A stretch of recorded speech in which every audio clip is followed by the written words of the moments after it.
এলাকায় শান্তি শৃঙ্খলা বজায় রাখার স্বার্থে অবিলম্বে ধুলিয়ান পৌরসভায় গ্রুপ ডি পোস্টে নিয়োগ বর্তমান টাইপিস্টের দায়িত্বে থাকা দীনেশ মণ্ডলকে অপসারণের দাবি সহ 10 দফা দাবিতে ধুলিয়ান পৌরসভার চেয়ারম্যানকে ডেপুটেশন প্রদান করল শামশেরগঞ্জ ব্লক যুব কংগ্রেস। সোমবার ধুলিয়ান পৌরসভার সামনে প্রতিবাদ বিক্ষোভ সমাবেশ অনুষ্ঠিত হওয়ার পাশাপাশি 10 দফা দাবিতে ধুলিয়ান পৌরসভার চেয়ারম্যানকে স্মারকলিপি প্রদান করল শামশেরগঞ্জ ব্লক যুব কংগ্রেস। এই সময় উপস্থিত ছিলেন মুর্শিদাবাদ জেলা যুব কংগ্রেস সভাপতি তথা 21 নম্বর জেলা পরিষদের সদস্য তৌহিদুর রহমান সুমন, শামশেরগঞ্জ ব্লক যুব কংগ্রেস সভাপতি সাকিরউদ্দিন শেখ, ব্লক সভাপতি ইমাম শেখ, মহিলা ব্লক সভানেত্রী গুলজান খাতুন সহ ব্লক ও টাউনের একাধিক নেতা নেতৃত্ব। তাদের মূলত দাবিগুলো হচ্ছে অবিলম্বে আবেদনকারী সমস্ত পৌর নাগরিককে নতুন পানীয় জলের কানেকশন দ্রুত দিতে হবে এবং দিনে 3 বার জল সরবরাহ করার পাশাপাশি প্রতিনিয়ত সঠিক সময়ে পর্যাপ্ত পরিমাণ পানীয় জল সরবরাহ করা। ওয়ার্ডে ওয়ার্ডে নতুন PMY এর নামে টাকা তোলা হচ্ছে, তার পূর্ণাঙ্গ তদন্ত করে কঠোর ব্যবস্থা গ্রহণ সহ মোট 10 দফা দাবিতে চেয়ারম্যানকে স্মারকলিপি প্রদান করল যুব কংগ্রেস। এদিন স্মারকলিপি প্রদান করার পর পৌরসভার বাইরে এসে সাংবাদিকদের মুখোমুখি এই সমস্ত দাবি দেওয়া তুলে ধরার পাশাপাশি মুর্শিদাবাদ জেলা যুব কংগ্রেস সভাপতি বলেন, আমরা চেয়ারম্যানের দৃষ্টি আকর্ষণ করছি, তিনি আমাদের আশ্বাস দিয়েছেন সবগুলো বিষয় তিনি খতিয়ে দেখবেন। আরো কি বলছেন কংগ্রেস নেতৃত্ব শুনুন। কি জানলেন? দেখুন, আমাদের যে শামশেরগঞ্জ ব্লক যুব কংগ্রেস কমিটির উদ্যোগে যে আজকে ডেপুটেশন, আমাদের ডেপুটেশনে যে দাবি দেওয়া ছিল সেখানে প্রথমে ছিল যে PMY।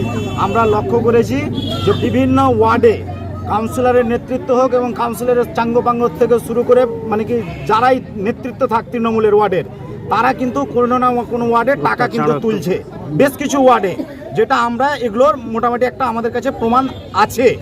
কিন্তু আমরা চেয়ারম্যানের কাছে যখন এই বিষয়টা দাবি করলাম তখন চেয়ারম্যান বলছেন যে না, এখন কোনো ঘরের কোনো অ্যানাউন্সমেন্ট নেই সেন্ট্রাল থেকে বা রাজ্য থেকে, পৌরসভার জন্য কোনো ঘর নেই। কিন্তু কোনো ওয়ার্ডের কাউন্সিলর যদি টাকা তুলে থাকে তাহলে সেটা তার সম্পূর্ণ ব্যক্তিগত ব্যাপার এবং আমাদের অভিযোগ যদি আমরা সেটাকে সেখানে সত্য প্রমাণিত হয় তাহলে সেটা তিনি মানে কি সহিত নিষ্ঠার সহিত তিনি সেরকম মানে কঠোর ব্যবস্থা নেবেন, এইটুকুন বলেছেন আমাদেরকে।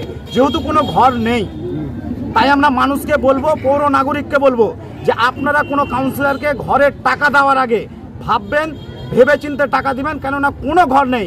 কাউন্সিলর শুধু নিজের স্বার্থে, নিজের লাভের স্বার্থে আগামী দিনে ভোটের লড়াইয়ের জন্য অর্থ সঞ্চয় করার একটা ব্যবস্থাপনায় পরিণত হয়েছেন।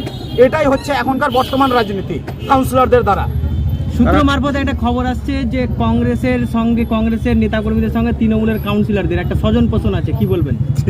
এটা তো সম্পূর্ণ মানে কি দেখেন, মানুষ চলতে গিয়ে একটা আলাদা জিনিস, আর রাজনীতির ক্ষেত্রে আমাদের জাতীয় কংগ্রেস কোনোদিন কাউরির সাথে কোনো ধরনের আপোষ করে না। এটা যদি আপনাদের কাছে থাকে তাহলে এটা ভিত্তিহীন খবর। এটা আমাদের কাছে, আমাদের কোনো কাউরির সাথে আপোষ নেই। আমাদের নেতা জননেতা অধীর রঞ্জন চৌধুরীর নেতৃত্বে আমাদের এই পুরো পশ্চিমবঙ্গ জুড়ে, আমাদের এই মুর্শিদাবাদে তার নেতৃত্বে আমাদের লড়াই চলবে। আমাদের এই জেলায় লড়াইয়ের অপর নাম অধীর রঞ্জন চৌধুরী, অর্থাৎ কোনো ধরনের আপোষের কোনো প্রশ্নই উঠে না। রাজ্যে বিরোধী আর সেন্ট্রালে গিয়ে মধু খাচ্ছেন কংগ্রেসের, তৃণমূলের সঙ্গে কংগ্রেসের, কি বলবেন? দেখুন, সেটা সেন্ট্রাল গভর্নমেন্ট ইন্ডিয়া জোট আছে, সেটা অল ইন্ডিয়া অ্যালায়েন্সে, এটা আলাদা ব্যাপার। যেহেতু আমাদের মোদির বিরুদ্ধে একটা জোট হচ্ছে, সেখানে আমরা কোনো জিনিস নয়, আমাদের লড়াই তৃণমূলের বিরুদ্ধে ছিল, বর্তমানেও আছে, আগামীতেও থাকবে। সে কে এলো, কে কার সাথে জোট করছে সেটা দেখার নেই, আমাদের নেতা অধীর চৌধুরী, এটাই হচ্ছে শেষ কথা। আপনার নাম? আমি মোহাম্মদ সাকিরউদ্দিন শেখ, সভাপতি শামশেরগঞ্জ ব্লক যুব কংগ্রেস কমিটি।